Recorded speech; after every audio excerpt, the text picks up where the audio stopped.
4. sarkanās mēness telts sarunā. Sarkanās mēness telts sarunas ir sarunas ar drosmīgām un iedvesmojošām sievietēm. Tās ir arī tādas patiesas un autentiskas un atklātas sarunas, kurā citas sievietes var smelties sev iedvesmu. Un šodien mūsu viešņa sarkanajā mēness teltī ir Ilze Ulmane.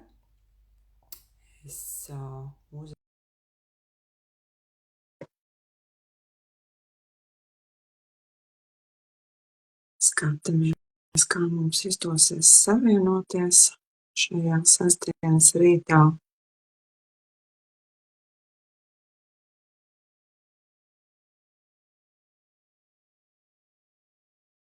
Es redzu Ilzes pieteikumu.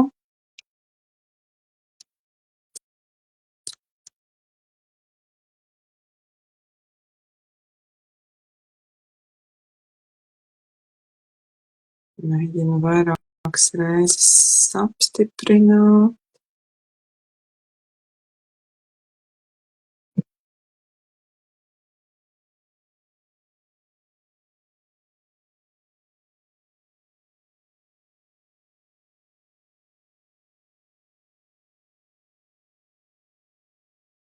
Nu,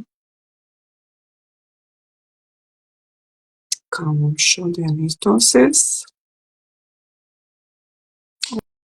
Kaut kas notiek. Super.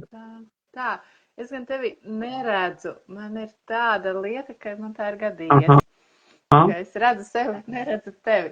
Varbūt daram tā, es izēju ārā vēlreiz, un tu vēlreiz man pievienoji. Jā, pamēģinam, jo pagājušreiz man bija tā, ka es neredzēju. Tas arī nebija patīkami. Labi. Mēģinam. Tā, mēģināsim Ilzi pievienot vēlreiz.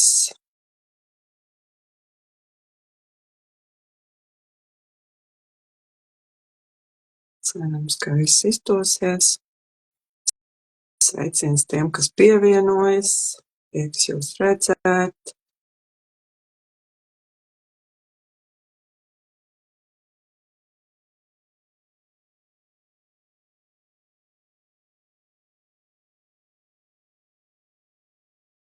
Mēs mēģinam ar Ilzi savienoties pašlaik laivā, jo Ilze pievienojās, bet viņa mani neredzēja. Tie, kas ir pievienojušies, lūdzu padodat ziņu, kāda ir redzamība, dzirdamība, vai viss ir ok, ieliekat kādu īkšķīti.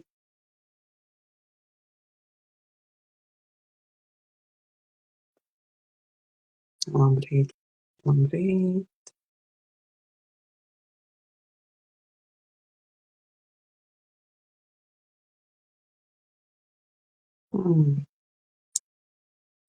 Kaut kas mums te īsti neizdodas.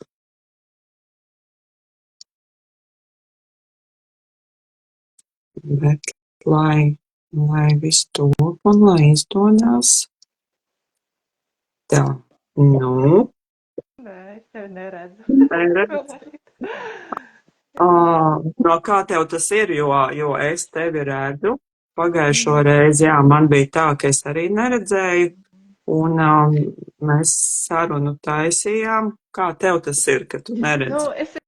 Vienreiz man bija šāda saruna, un ir, protams, tā mazliet īpatnēji, jo tad es tā vairāk man ar tevi jānoskaņojas ar balsi un lauku, tā teikt, un... Jā. Varam lūkot. Es redzu, ka ir ziņa, abas redzam, dzirdam. Nu...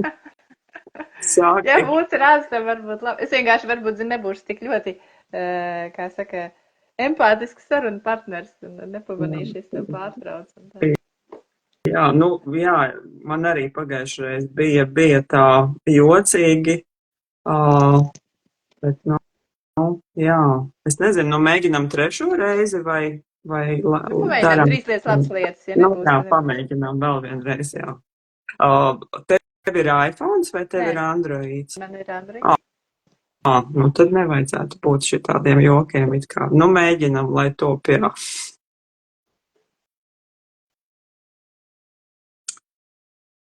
Tā.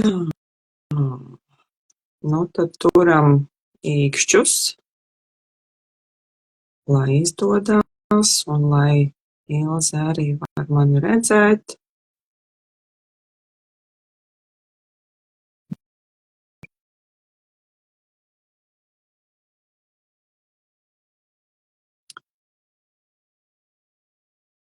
Prieks, ka esat pievienojušās sarunai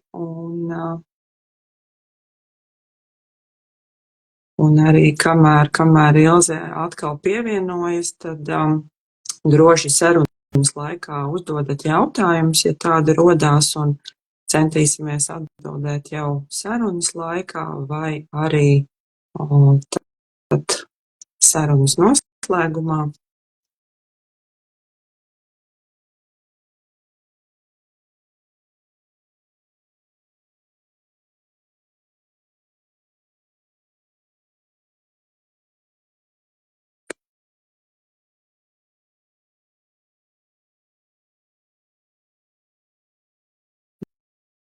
Es te mēģinu gan no savas puses, gan Ilze mēģina no savas puses. Tā. Nu.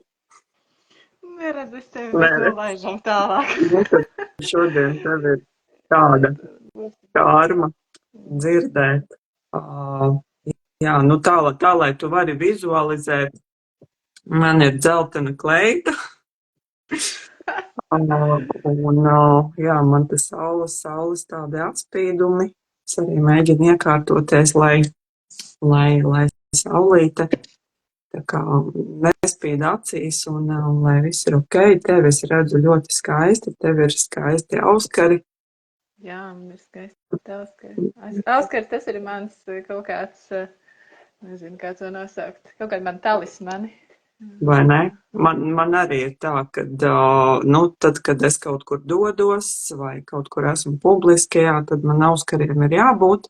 Un tad, kad es savukārt atgriežos mājās, tad man pat prasās izņemt un noņemt visu nost. Kaut kāda aizsardzība ir, vai ne? Nu, man liekas, vai tā ir aizsardzībai, es parasti kaut kādas, tai sajūtai kaut kādas citas lietas. Auskari man pat vairāk ir kaut kāda sasinhronizēšanās ar kaut kādu iekšēju sajūtu, noskaņu, tēlu, reizēm kaut kādu lomu un tēlu, ko es gribu iemiesot. Super skaisti. Labi, Ilze, prieks tevi redzēt. Jā, prieks, ka mums ir izdevies savienoties, lai arī laivā. Lai arī tu mani neredzi, un tad jau ritināsim to sarunu, kā mums viņa plūdīs. Pirms mēs sākam, pastāstīšu, kā es tevi zinu.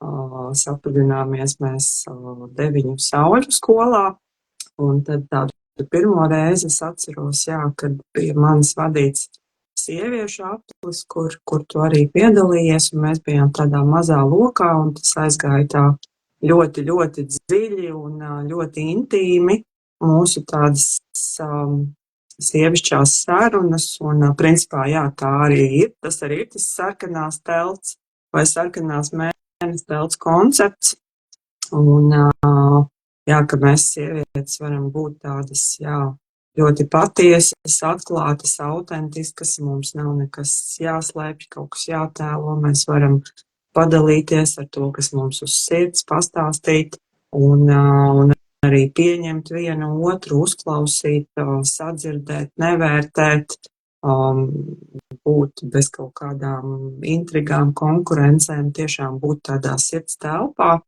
Un tad šīs sarunas arī kaut kādā ziņā ir tāds mēģinājums vismaz mazliet atspoguļot to vidi, kāda valda, šajās sieviešu apļos vai sarkanajās teltīs. Protams, ka šis formāts ir mazliet savādāks, viņš ir publisks, bet, Tāpatās, jā, tieši tādēļ es arī aicinu tādas drosmīgas sievietes uz šīm sarunām, kuras es zinu, ka ir gatavas būt arī publiski diezgan atklātas, patiesas un autentiskas, nu, tik cik viņas sajūtās droši un ērti, un tāpēc mēs arī esam šeit, lai runātu no sirds un klausītos ar sirdi un iedvesmotu citas sievietes, un arī, lai viņas iespējams sadzirdētu kaut ko, kas viņām ir būtiski un ir jāsadzird, un lai arī kaut kā iedvesmotos, varbūt arī iedrošinātos un tādā ziņā. Nu, lūk, jā, un tad jau, jā, pēc tā apļa, jā, tad ik pa laikam satiekoties, tad mums ir bijušas arī tādas tiešām ļoti dziļas sarunas ar tevi, kas man vienmēr ir arī, nu, tā tiešām sildījušas sirdi, un mums arī top kopīgs projekts, bet, nu, par to tad mēs pastāstīsim arī kaut kur sarunas gaitā, un jā, un tāds pirmais jautājums ir, jā, pastāstī tīri, kas, nu labi, nevis kas tu esi, bet to mēs redzam un to mēs sajutīsim, kas tu esi, bet ar ko tu nodarbojies, ar ko tu dalies ar pasauli, ko tu piedāvā cilvēkiem, lai mēs attiecīgi tad to iepazīstina ar sevi, es mazliet ar sevi, lai arī cilvēki, kas mūs klausās, vairāk var nojaust, jā, tieši to, ar ko tad mēs dalamies un kā mēs izpaužamies pasaulē. Jā, paldies, Agnese. Man prieks ar tevi tur runāties, jo man arī tā mūsu pirmā tikšanās toreiz atstāja tādu dziļu iespaidu, kā reiz par atklāto sarunu kā tādu. Un lielā mērā tas arī ir tas, ar ko es nodarbojos, tikai varbūt kaut kādās citādākos formātos. Tad es parasti saku, man ir tādi 3 galvenie šobrīd virzieni, kā es pasaulē darbojos, profesionālajā. Nu, ir vēl daudzi visādi atzariņi, es esmu tāds cilvēks, man ļoti patīk visu kaut ko kombinēt, eksperimentēt, likt kopā un procesā piedzīvot. Bet, ja skatās tīri tādus lielos atzarus, tad viens no tiem ir sistēmiskā pieeja, kas īstenībā ir viena no pirmajām, ar ko es tā dziļāk piedzīvoju pati, tādu dvēseles daudzdimensionalitāti un to, cik ļoti mēs esam saistīti gan viens ar otru, gan ar kaut ko lielāku. Un tas ir tāds ceļš, kas man ir ļoti tuvs, un vakar es vienkārši vēl esmu no vakardienas grupas, vakar bija tāda ļoti skaista grupa arī, un tad es vēl tādā pēcsajūtā pēc tā. Cilvēkiem, kas nezin, kas ir sistēmiskā pieeja, varbūt ieskicē mazliet. Jā, es tagad esmu palikusi pie vārda sistēmiskā pieeja, tāpēc, ka latviski ir ārkārtīgi daudz nosaukumu, un cilvēki visdrīzāk ir dzirdējuši kādu vismaz no šiem nosaukumiem, ja ir kaut ko darījuši ar dzimtu sevišķi. Angliski to sauc par constellations, bet latviski sauc gan par sakārtojumiem, izkārtojumiem, izvietojumiem, konstelācijām, sistēmu fenomenoloģiju. Tā kā vārdu ir ļoti daudz. Bet jā, princips ir diezgan līdzīgs, un, protams, strādā arī katrs vadītājs atšķirīgi, un lielā mērā tas ir par tādu kārtību, no vienas puses kārtību, kas pastāv tādā smalkajā līmenī gan mūsu dzimtas sistēmās, gan citās sistēmās, kur mēs esam, un šīs kārtības atkal atrašana. Un tāpat laikā tā ir tāda kā fenomena metode, kas nav par kaut ko paredzamu. Mēs nekad nevaram zināt, kā šāds izkārtojums izvērsīsies, kā viņš novedīs. Mēs izsakam nodomu, un tad, ja tā ir grupa, visbiežāk strādā grupā, mēs dodamies šajā piedzīvojumā, atklājumā, tajā atklājumā pretīm veselumam, tā teikt. Lūk, jā, tas ir par sistēmisko pieeju. Tad ir vēl virkne metožu, ko es daru vairāk individuāli. Bet tāda vēl viens atzars, ko es vairāk esmu tagad aizsākusi arī apmācību formātā, ir metaforiskās kārtas. Tā ir kā reizes saruna metode. Es teiktu, ne zīlēšanas, ne paraģošanas, ne čenelinga, tāda veida, tā ir vairāk, jo man vienmēr ir aizrāvis tas, vai un kā mēs, protams, sarunāties. Un tā godīgi un tieši gan paši ar sevi, gan ar citiem cilvēkiem. Jā, jo mums vieglāk bieži ir dot padomus vai interpretēt vai vēl kaut ko tādu.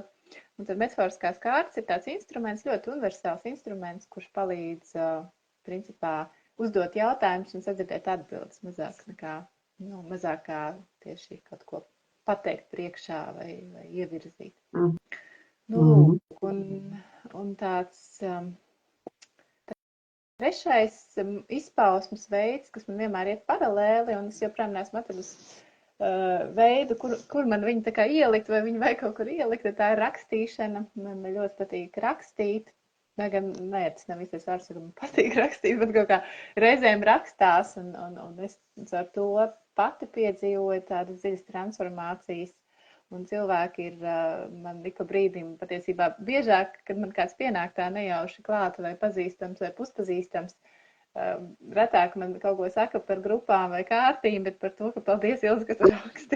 Tad man ir tāda sajūta, ka ir labi kādreiz kaut ko uzrakstīt, bet tā joprojām ir tāda arī mistērija, jo man neplūst tā no visuma, es tik apsēžos vai ne pie spalvas, un man nāk tas tāds, parasti ir tāds meklējuma process, sevis meklējuma process par to rakstīšanu.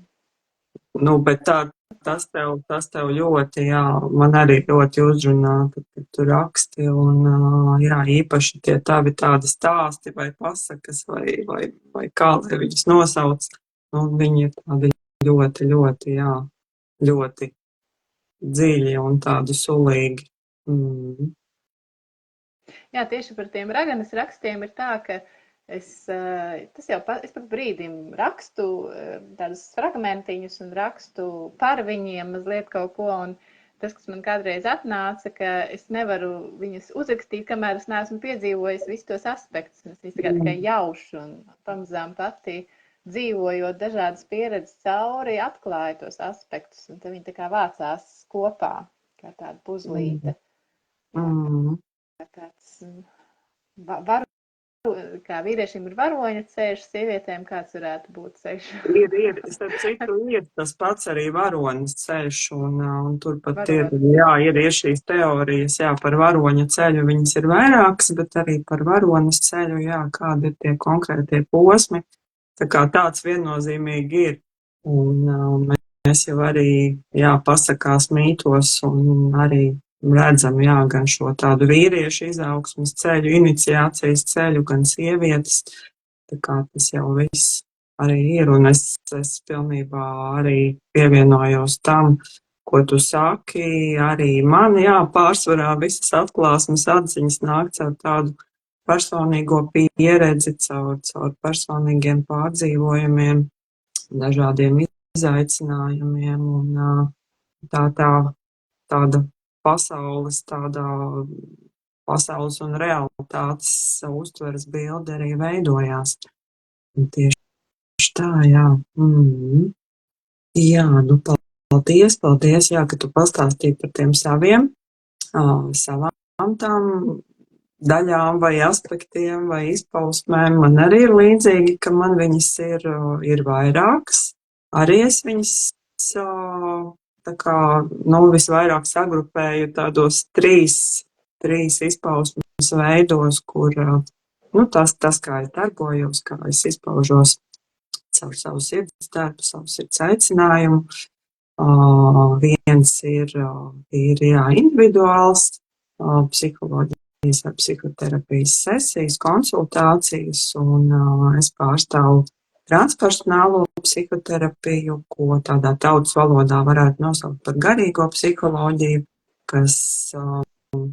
kas izmanto dažādas prakses, dažādas tehnikas, metodes, arī no dažādām senajām garīgajām tradīcijām, un vispār skatās uz cilvēku tādā plašākā izpratnē, jā, ietverot ne tikai viņa personību, viņa biogrāfiju, bet ietverot arī, tādus, dvēseles garīguma aspektus, un tas arī ir šis vārda transpersonāls skaidrojums, ka tas ir kaut kas, kas ir pāri personīgajam, pāri individuālajam, un lai arī mūsu jomas speciālistiem bieži nāks ar to saskarties, bet vienmēr ir jāatkārto, mums nav nekāda sakara ar transpersonām, tas ir pilnīgi kaut kas cits. Cilvēki, diemžēl vismaz Latvijā bieži jauc šos terminus, jo viņi ir pārāk līdzīgi. Tā kā tā ir viena joma, tad vēl viena joma, kuras specializējos un kura mani pašu ļoti uzrunā un kura man ļoti palīdz kā instruments, ir dziļās terapeitiskās elpošanas prakses, ko varētu nosaukt par elpošanas terapiju, kur sevi es esmu izzinājusi un dziedinājusi ar šo instrumentu, kur es arī turpinu pati iet pašvadītās elpošanas terapijas sesijās, un ar šo es arī strādāju ar cilvēkiem gan individuāli, gan arī grupās, vadot elpošanas sesijas, un tad vēl viens tāds liels, kā lai to nosauc, liela daļa no tā, ko es daru, ir šī tāda, šī principā sarkanās mēness telts tēma, kas ir par sievietes izaugsmi, par sievietes apzināšanos, savas sievišķības apzināšanos, savas sievišķības meklējumiem, kas tad tas tāds vispār īsti ir, un arī par sievietes iniciācijas ceļu, ko tādos vienkāršos vārdos es varētu principā nosaukt par sievietes pieaugšanu, kā mēs no meitenēm kļūstam par sievietēm un ieejam kādā savā viedumā, tādā savā apzinātībā, un katra vispār apzināmies to, ko mums katrai nozīmē šī sievišķība, jo, es redzu, ka nav tāda viena termina vai viena veida, kādai ir jābūt sievietei, lai viņa būtu sievišķīga. Tas ir tik ļoti individuāli un tik daudzšķautņaini, tik krāsaini, un tas ir tāds ceļš, caur ko mēs to visu varam apgūt, apzināties, un tajā pašā laikā tam visam līdzi iet arī, šis tāds tiešām, ko var nosaukt arī par varones ceļu vai par iniciācijas ceļu, kas protams, iet cauri dažādiem pārbaudījumiem, izaicinājumiem. Man ļoti patīk pasakas, kur arī var ieskatīties, kā tas notiek, tiešām caur šiem arī tādiem arhetipiskajiem tēliem, kā mēs varam novērot, kā vispār var notikt tādā sievietes izaugsme. Un atkal tas no vienas puses, tad, kad mēs par to runājam, tas kaut kur ir tik ļoti, ļoti līdzīgi mums visām un jau no laikiem, un tajā pašā laikā arī, katrai, kā mums tās atklāsmes vispār nāk un cik tas ir ļoti, ļoti arī tā individuāli. Lūk, un ir skaisti, ka mēs tiešām arī par šīm tēmām varam tā atklāti parunāt, un tādēļ šīm sarunām, man ir tādi 2 galvenie intereses punkti, ko man interesē ļoti uzzināt no savām viešņām, un tad arī kā mums sanāk šajā stundā, kurā mēs mēģinam iekļauties, vai mums sanāk apskatīt abus jautājumus vai kaut kādu daļu no viņiem. Bet es varbūt, kaut kā es ļoti iegāju, šajā tādā sievišķības izzināšanas tēmā, tad varbūt mēs varētu paturpināt ar to, kā tu to redzi un jūti, šo tādu tiešām sievietes, tādu sevis apzināšanās, izaugsmes ceļu, šo tēmu. Ko tev tas nozīmē? Kā tas ir bijis priekš tevis? Jā, šī tāda liela tēma un ļoti dārga tēma, un dārga, es domāju, manai sirdī dārga. Un es tagad vēl, tas, ko es vēl neminēju, pie visiem virzieniem, ka vēl viena tēma, kas man visu laiku ir interesējusi, ir polaritātes, kas ietver, jā, gan par šo sievišķo ceļu, gan vīrišķo, gan par to, kā tas satiekās vai nesatiekās, un vai eksistē šī te kaut kāda tīrā sievišķā esence un vīrišķā esence, un kā tas vispār pasaulē izpaužas, gan mūsu iekšējā, gan ārējā. Un tas man ir tā kā izkāpis, ka tāda aktualitāte pēdējos gados sevišķi. Bet par sievišķību ir tā, ka man pašai tas ir bijis tāds, es nezinu, var teikt, tāds pagrūts tapšanas moments, aspekts dzīves, jo es augu bez tēva, man audzināja mamma un vecmāmiņa, un līdz ar to tā sievišķība, viņa bija ļoti kaut kādā, es jau neesmu nekāds oriģinālais eksemplārs. Es domāju, ka ir gan daudz sievietes, kas ir augušas ar maz vīrišķā klātesoša. Vai ar sievišķiem. Jā. Ar kaut kādām lietām, kas ir tā kā, pajauktas, izjauktas tajā dabiskajā sistēmā. Jo, protams, sieviete audzina bērnu, vai sevišķi meita viena pati, viņa nodod kaut kādus formātus, kā būt, kā nebūt. Un plus vēl, ja man kā bērnam nav bijuši šo labo acu, vīrišķo acu, kurās es tad, jo tās neizbēgami ir tas pirmais vīrietis dzīvē, kurš tevi paskatās kā uz meitenīti, jaunieti, sievieti. Un ja to acu nav, man bija kā forši onkoļi un vēlāk arī tādas tēva figūras, ja tā var teikt, forši vīrieši dzīvē, bet tāpat lielu daļu no tās savas sievišķīgās tapšanas es izgāju caur visai sāpīgām pieredzēm, meklējot tās acis un meklējot sevi caur to visu, kaut kādā kontaktā ar vīrišķo un visdrīzāk arī ar kaut kādu tādu izsalkumu, lai man ierauga kā to sievieti, kaut kādu sievieti, kas es gribu būt. Un tad bērnībā es atceros, es arī biju tāda introverta un vairāk zubra, gudra, bet ne skaista, kā saka, labāk es biju gudra nekā skaista, tad lūk, es biju gudra, tipa ne skaista, es tāda maziņa un arī tas jau izstarojās uz āru.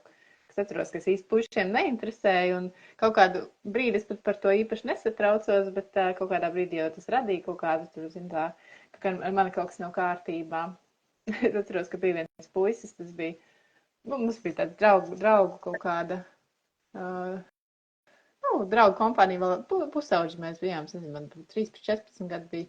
Un tad bija tā, ka es biju ļoti tieva tajā laikā, tāda bišķi par traku tievu, un viņš man teica, zini, Ilzi, tu būsi tik tievs, un nevienam puisim nenotiksi. Un es viņam tā paldies, tu to pateici. Bet es to beigās īstenībā neuzvēru. Tu jau tad biji psihologs, tu jau prāti atbildēji. Paldies, ka... bet redzi, tur tā problēma tādām gudrajām meitenēm ir, ka viņas ir ļoti daudz galvā, un es biju tik daudz galvā, un kaut kādā pareizā izpratnē, ka beigās man nācās, es nezinu, laikam nebija cita ceļa, kā nonākt pie kaut kādām pilnīgi absurdību, nepareizām, teiksim, pēdiņās, bet, tādām sociāli labām pieredzēm, kas, tā kā mani sakratīja, izkratīja no tās pareizības ārā un uztvers vispār par, kas tad kāda ir tā sieviete, jo kaut kur man ļoti spēcīga bija tāda arī garīgais fons, kas ir ļoti, ļoti liela pateicība man ir gan mammai, gan vecmāmiņai, kas gan arī ir tādu šķirbu man ir radījušas, ka vecmāmiņa bija ļoti pārliecināta kristiete, un mamma kā bija tāda ezotēriskā meklētāja. Un mamma man bija, viņa ģeologs pēc profesijas pirmās, un arī vienmēr tāda brīvdomātāja bijusi, vai nekā kā viņa grib tā viņa dara.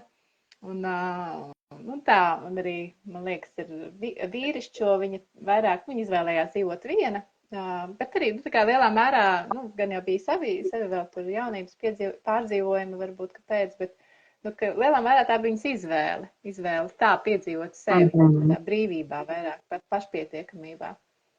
Savukārt es vienmēr, nevienmēr, bet vēlāk es jūtu, ka, tas, galīgi nav mans.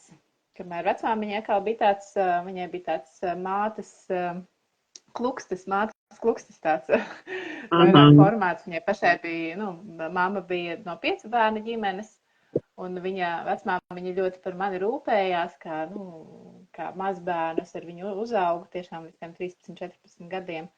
Un tad man bija tādi divi, augot man kā sievietei, bija viens šis neesošā tēva aspekts, un divu sieviešu diezgan atšķirīgu tāds formāts, kā nebūt ar vīriešiem.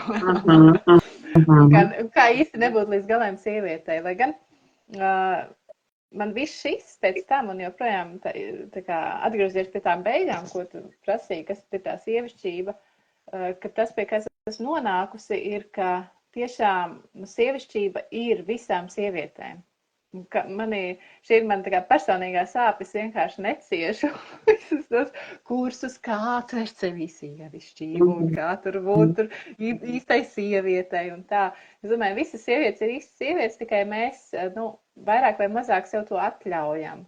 Vai arī mums ir kaut kādi tādi arhetipiskie aspekti, kas ir vairāk izpausti un kas nodominē tos pārējos, kā tur māte vai nevar nodominēt visus pārējos arhetipus vai tur, nezinu, tā Atēna, kura iet un gāž, vai Artemīda, kas tādā klasiskajā šobrīd tādā rietumnē, kā tur brīdiems grupās pajautājās sievietēm, kad es arī kaut ko tādu tematisku vadu, kā jums liekas, kas ir sievišķība, un visbiežāk sievietes uzsver, es jau neesmu sievišķība, jo es jau neesmu vāja, es jau neesmu tāda, es nemāku ļauties un tā, bet ka bieži kā tas ir saistīts ar kaut kādu veidu vājumu. Spēja būt vājai un gandrīz bērnišķīgai. Un tas bija arī kaut kas tāds, tas vairāk pēc meitenītes izklausās. Jā, pēc meitenītes. Un es kādreiz šo pētīju par to, ka šis te vājās sievietes arhetips kā kaut kāds simbols, viņš ir nācis vispār kaut kur no tādas patriarchālās sabiedrības principā, vai ne? Kad ka sieviete jābūt ērtai, sievietei jābūt, tādai, ka būtu ietilpinās pakļāvīgai, un tad viņa dabūtos visus labumus, ko vīrietis tādai sievietei ir gatavs dot, jo viņa tad ir savā vietā, viņa ir pie vietas. Un tad es sāku vēlāk jau, es izgāju dažādas pieredzes, tas bija sāpīgas pieredzes, pēc kurām es tur pirmās tur kaislības, pirmās mīlestības, nelaimīgās, protams, kurās vajadzēja laust sirdis un sākt rakstīt dzēju, piemēram, un piedzīvot visu kaut ko, kas tur apakšā ir. Un tad, protams, ka lielu kaut kādu sievišķības atklājumu man ienesa ģimene, jau, kad es satiku vīru, jau bijušo vīru, bet mēs ļoti skaisti satikāmies, romantiski, tur visas zīmes un eņģeļi. Mēs satikāmies, tur vienā festivālā, un es atceros, ka tas bija arī kaut kas tāds, kā būt, kā dzīvot. Un es tajā brīdī jūtu, kad, pēc tam man astroloģi teica, ka es tur gāju pie ētiskās astroloģijas, viņi man tur teica, tev bija tieši sācies tur bērnu un ģimenes kaut kāds periods, un es tajā mēnesī mēs satikāmies ar vīru, es paliku gandrīz uzreiz stāvoklī, un mēs saprecējāmies, un es ielecu tajā mātes un saimnieces un sievas piedzīvošanā. Un tas bija ļoti, ļoti skaists periods un ļoti daudz deva, bet lielā mērā es redzu, ka viņš tā kā arī pārmāca visu kaut ko pārējo. Un plus, tā kā tas, ko es vēlāk pēc tam jau piedzīvoju dažādu veidu krīzes attiecībās, ieraugot, ka viņas tur visu laiku ir bijušas, sapratu, ka tā kā man tās pieredzes īsti nebija, ko nozīmē būt sievai vai ne, īsti vai tur vienkārši sievietei. Es spēlēju to kā spēli, ļoti skaistu, kaut kādu savā galvā izdomātu, kā es tur gribētu, kā tur būt un tā.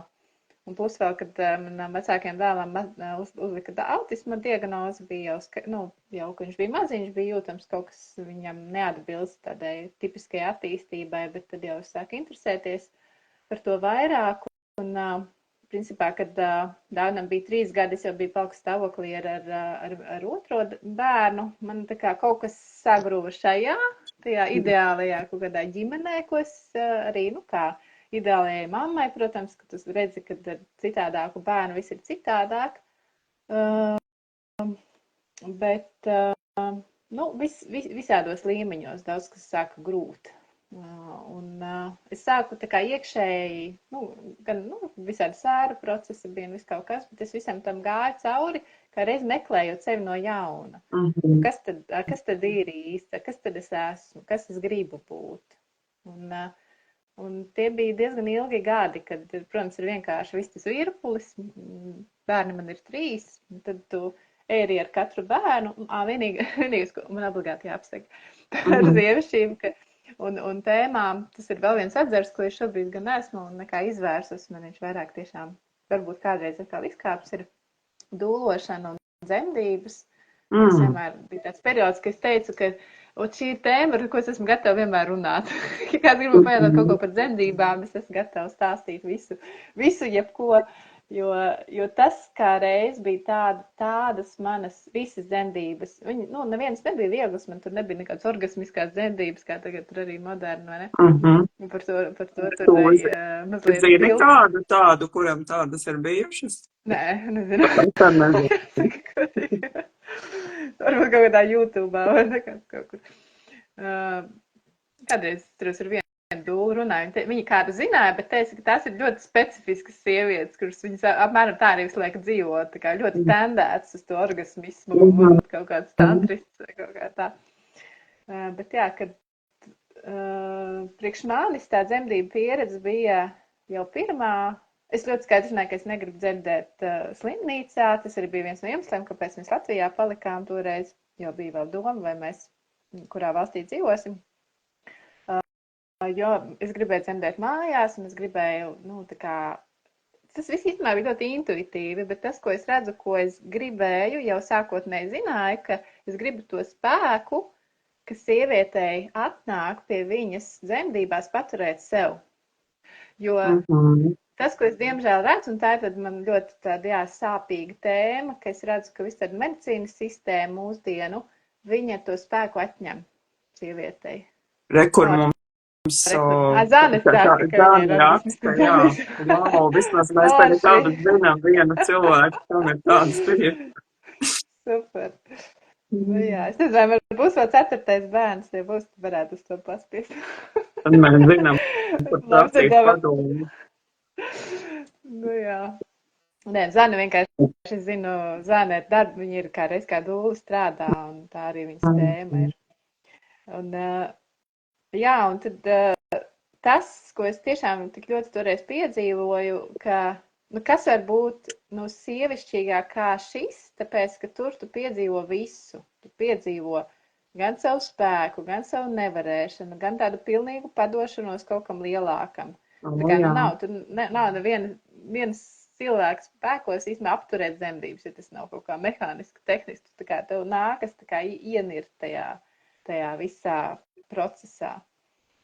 Un jā, un katras dzemdības bija savādākas, un pēc katrām es jūtu, kā kaut kas atnāk, un, protams, viss arī tas pēcperiods, ka tu sajūti sevi, sākumā kā vispār kā mammu, kas tas ir, ka tev šis bērniņš pēkšņi saproti, ka viņš tev būs uz visu tavu mūžu un viņa mūžu, ka būs tā atbildības kaut kāda jauns līmenis.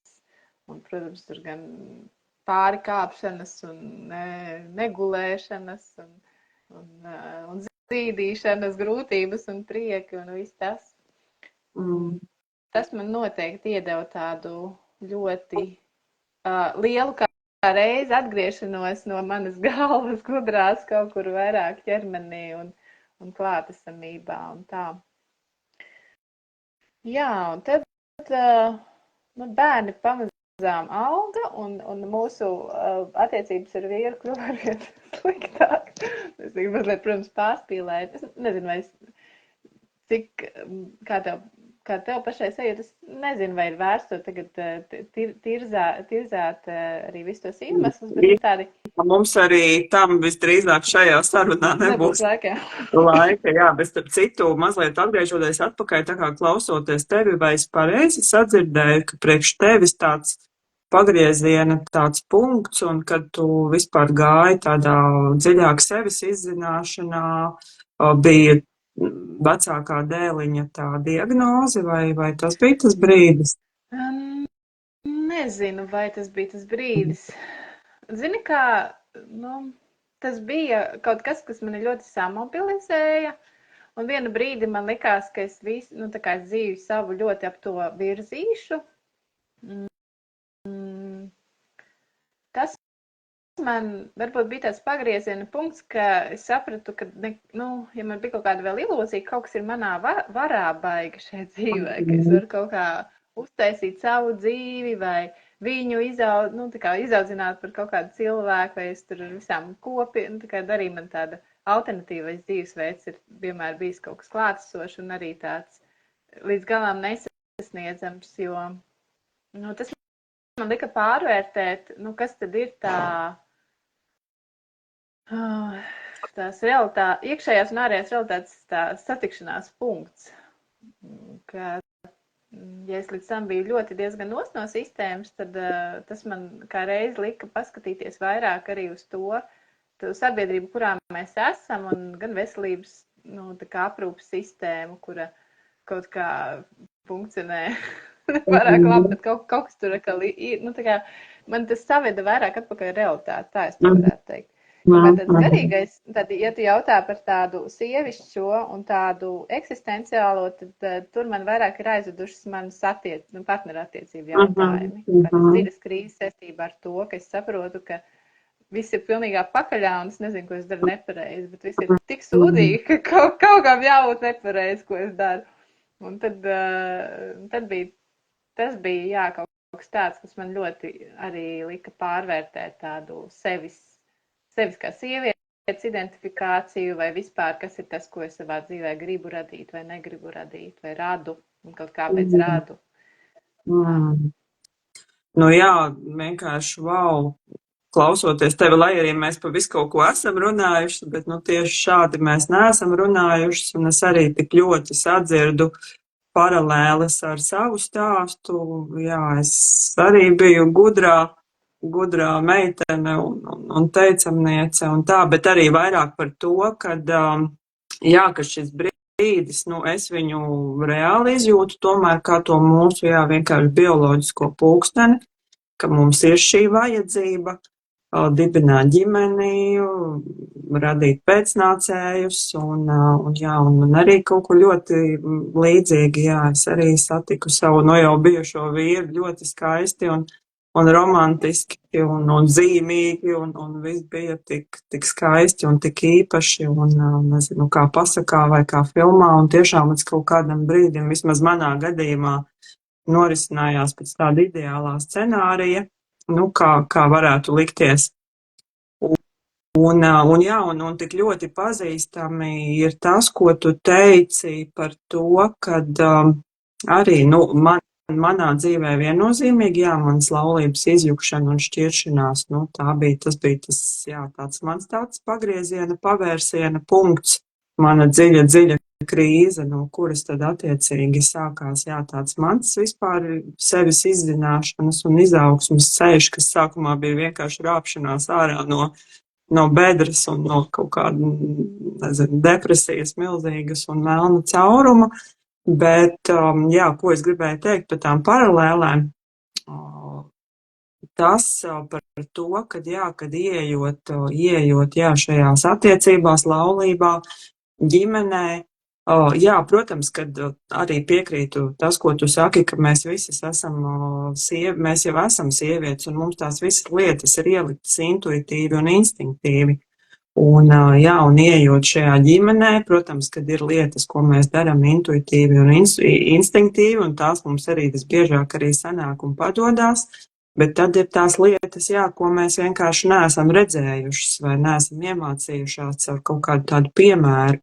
Un man bija ļoti līdzīgi, ka man nebija, nu, mani vecāki, jā, tā ļoti īslaicīgi dzīvoja kopā, un man nebija, nu, tāda laba piemēra, kā tas ir, nu, tādas veiksmīgas vīriešu sievietes attiecības, un kā vispār sieviete izpaužās, jā, kad viņa ir, nu, ka viņa ir attiecībās ar vīrieti visu laiku, un attiecīgi es redzu, jā, ka manā stāstā tas arī nospēlēja to izšķirošo lomu, ka tad, kad sadzima bērniņi viens pēc otra, tad kaut kādā brīdī, nu, es vairs nemācēju, tā kā, nezinu, nomenedžēt vai kā, lai to saka, to situāciju, es vienkārši nepratu, nemācēju. Nu, tā ir tā mana daļa, ko es ļoti labi apzinos un saprotu, un tad jau visa, jā, tā ģimenes dzīve un laulība sāk šķobīties, un viņi izjuka, un tajā pašā laikā tur arī stāsts par to, kad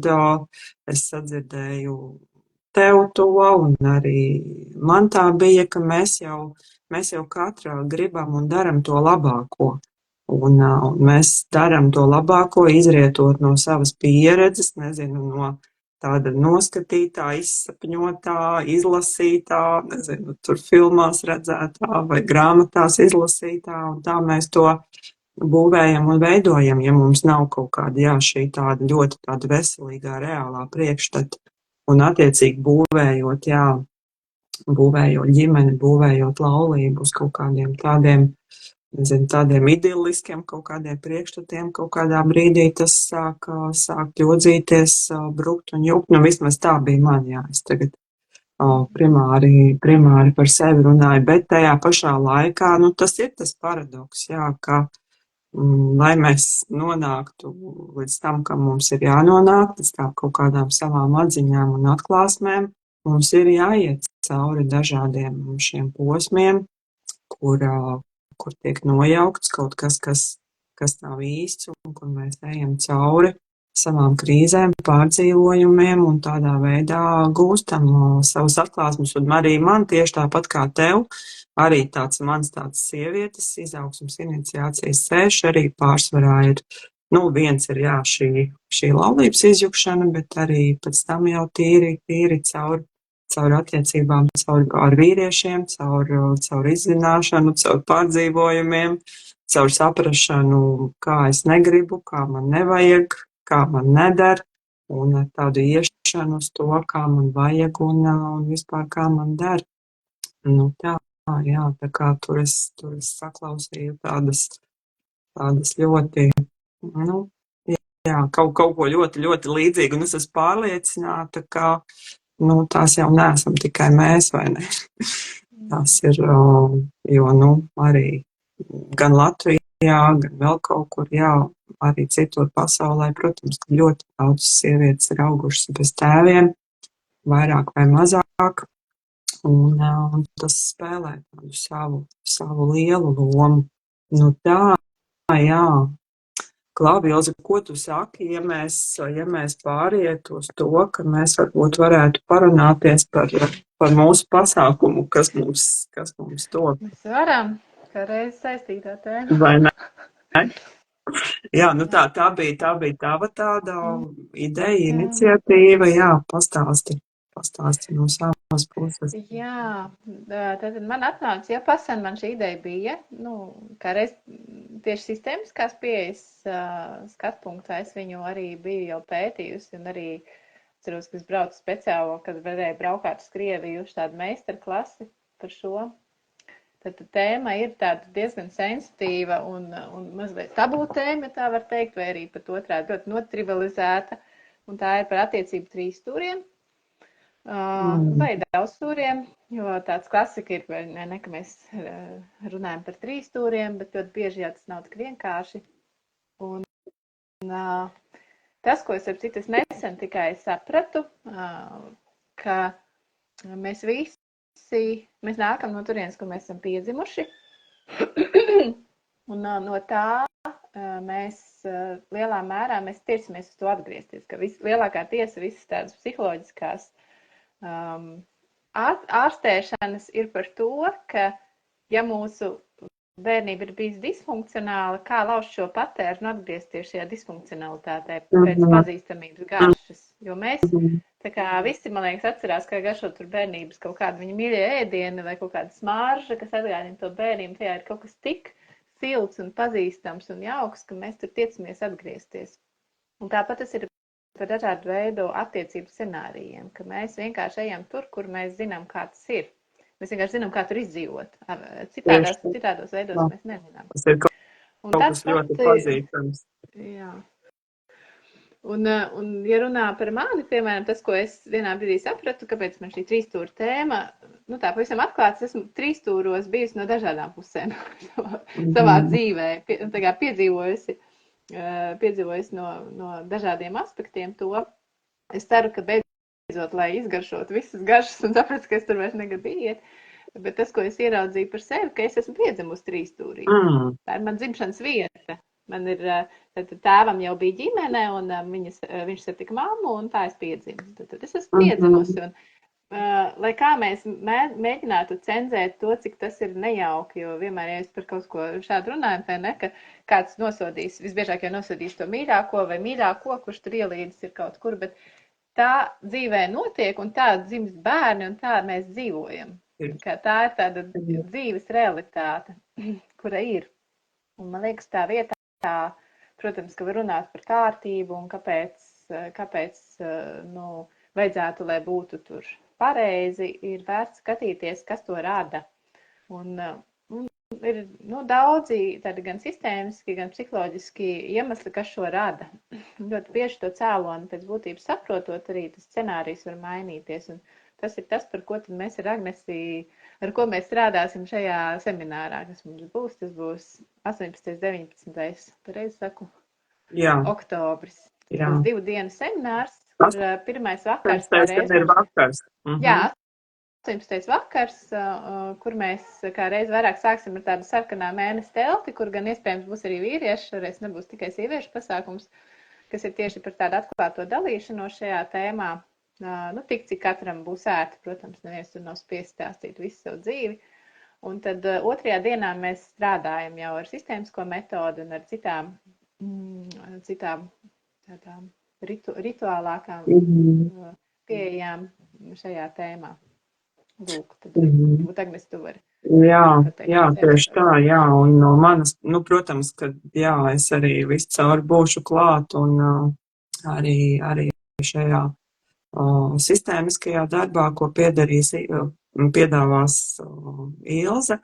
No manas puses, jā, būs tāda rituālā, ceremoniālā daļa tīri ar tādu, jā, dziedinājumu, ar izlīdzināšanu šīm tēmām. Un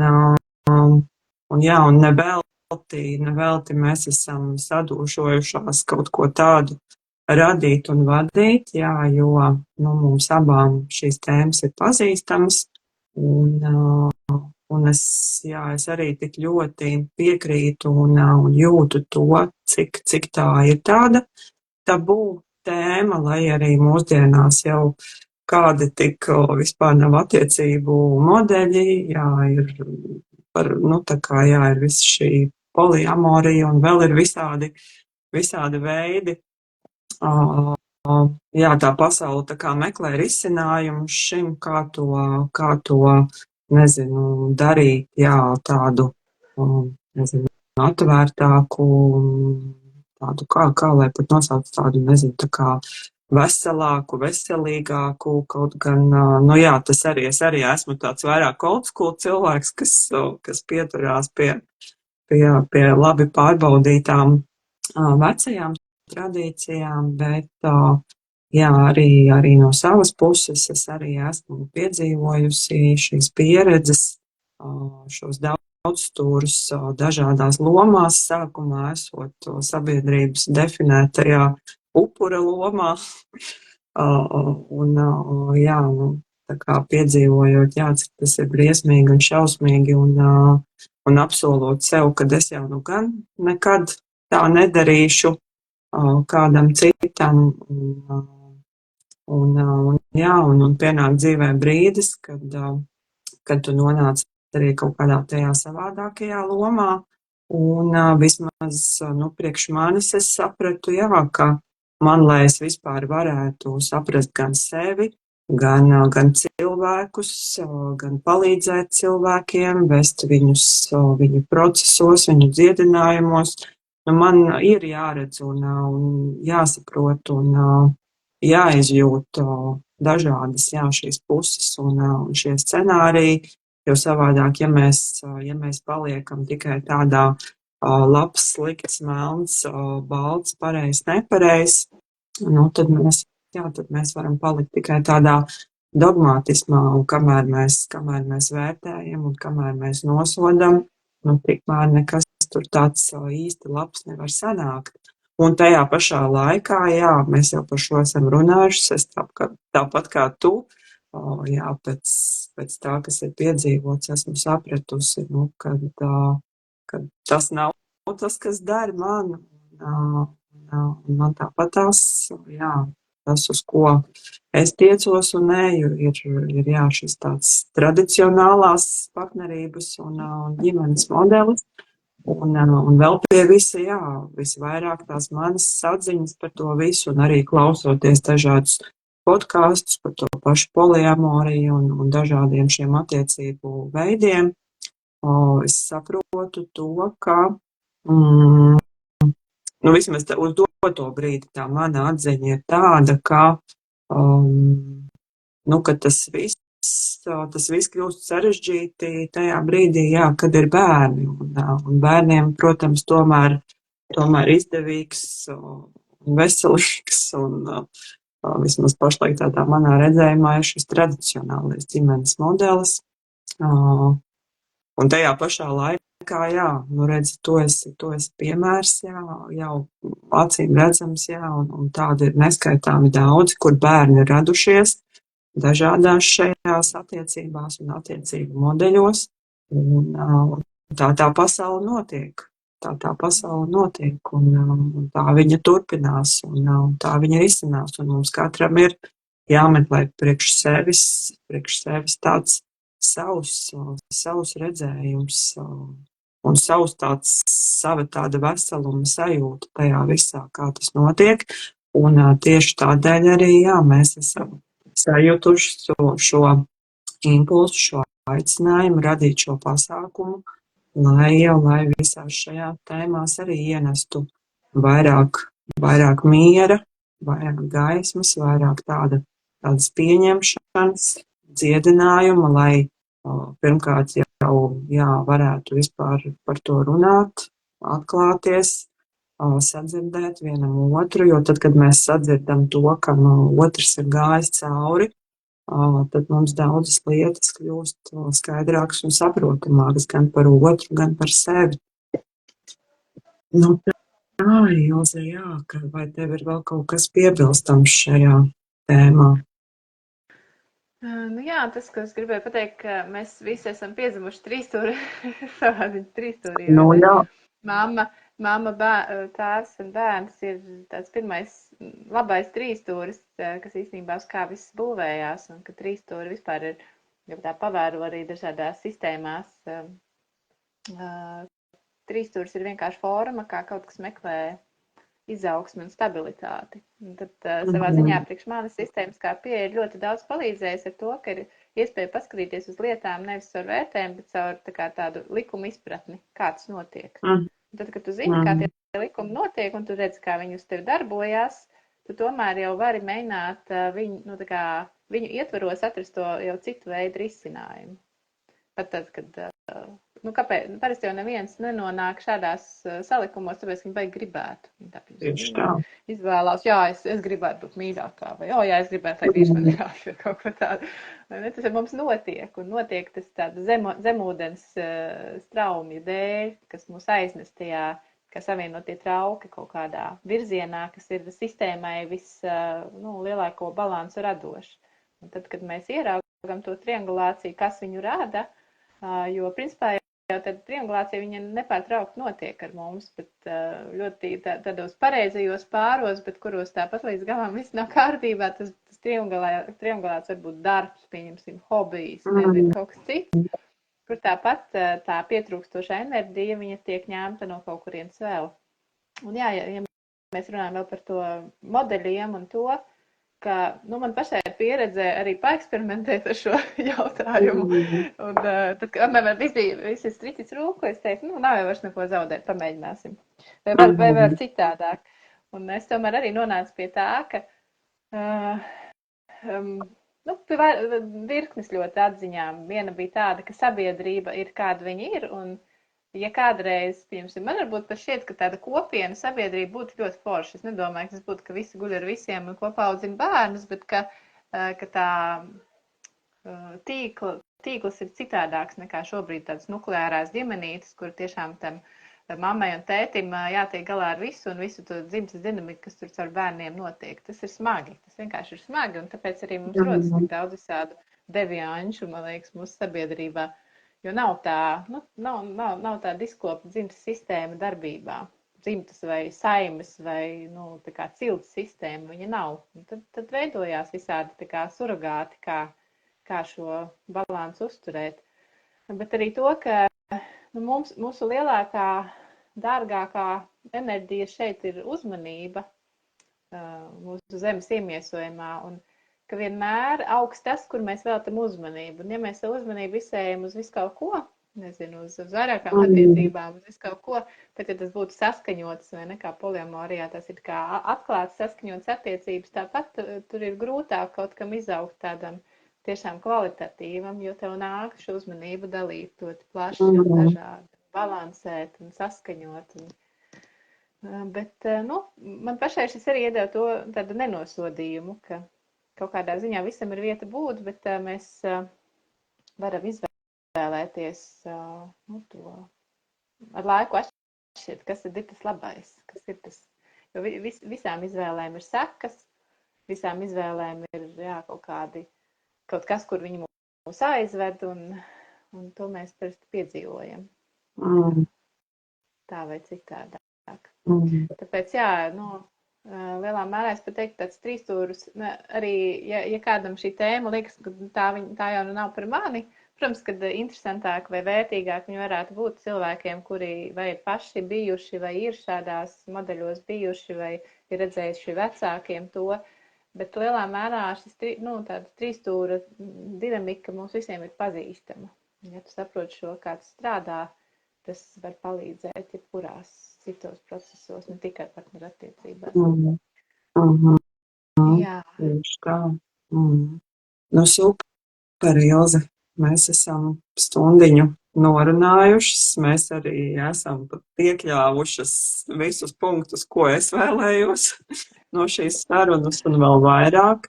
Un tas, kas man visvairāk patika šajā sarunā, ka mums viņa bija tiešām tāda ļoti tāda rāma. Vismaz no tām sarunām, ko es esmu vadījusi, šajā sarunā es sajūtu tādu rāmumu un nesteidzību, un par to man ir liels prieks. Cerams, ka mēs arī varējām to nodot tālāk. Jā, jautājumi nekādi mums lielie neienācās, bet ja rodas kādi jautājumi pēc šīs sarunas, droši ierakstiet pie ieraksta, atbildēsim. Un man ir arī liels prieks par to, ka mums tā vienkārši organiski sanāca, ka mēs bijām tomēr ļoti atklātas, arī publiski. Jā, mēs, protams, esam gatavībā savā seminārā arī būt gan atklāts, bet šeit arī tiešām publiski, mēs atvērāmies un ļoti, es teiktu, dalījāmies tā godīgi un patiesi. Un, protams, aicinām uz semināru vai aicinām rakstīt, uzdot jautājumus, ja tāda rodās. Liels tev, Ilze, paldies! Paldies arī tev, par tavu stabilo un maigo vadību un atklātajām tēmām. Tā kā novēlu tev arī, lai tev šis projekts turpinās un padziļinās, jo es arī pa laikam vedu sarunas un es vienmēr ik pa brīdim sev uzdodu jautājumu, priekš kam tas ir vajadzīgs. tagad visi, kam nav slinkums, kaut ko Jā, vada. jā. Un tad sapratu, ka tā vērtība ir tieši tādā autentiskumā. Man liekas, ka tīri informatīvi tiešām ir ļoti daudz, kas, bet nu, tādi patiesi stāsti, viņi kaut kam pieskaras būtiskam, kā mūsu pašu tam autentiskiem stāstam un tādam. Tā kā es domāju, ka šim ir vienmēr vieta būt. Paldies tev! Paldies tev par labiem vārdiem un par kopā būšanu. Un jebkurā gadījumā tiekamies seminārā, ja ne ātrāk. Un lai tev burvīga diena un lai visiem klausītājiem arī burvīga diena. Un lai šī saruna, aiziet no sirds uz sirdi. Paldies!